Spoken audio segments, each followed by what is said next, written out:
5 स्कंधों को छोड़ना अर्थात रूप, वेदना, संज्ञा, संस्कार और विज्ञान।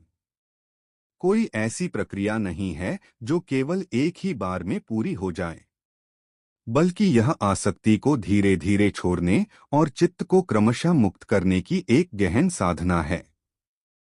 यह ठीक वैसा ही है जैसे कई वर्षों से मजबूती से बंधी हुई रस्सी की गांठ को खोलना, जिसे केवल एक बार खींच देने से पूरी तरह नहीं खोला जा सकता। हर गांठ को धैर्यपूर्वक एक एक करके धीरे धीरे ढीला करना पड़ता है, तभी पूरी रस्सी अंततः मुक्त हो पाती है। या फिर यह प्याज की परतें उतारने जैसा है, जहां प्रत्येक परत को क्रमशः हटाना पड़ता है, तभी भीतर का वास्तविक सार दिखाई देता है।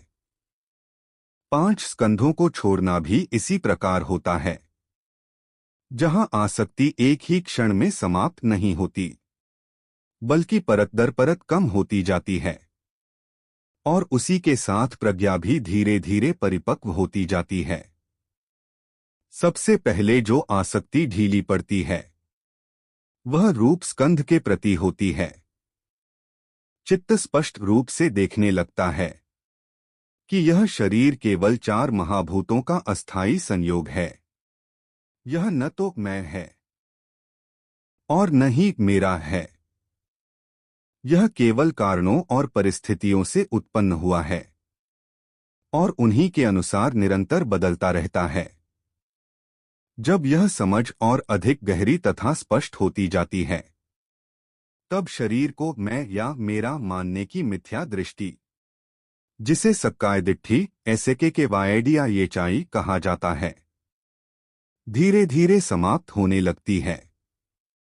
शरीर के प्रति भय, चिंता, असुरक्षा और उससे जुड़ी हुई आसक्ति सब स्पष्ट रूप से कम होने लगते हैं।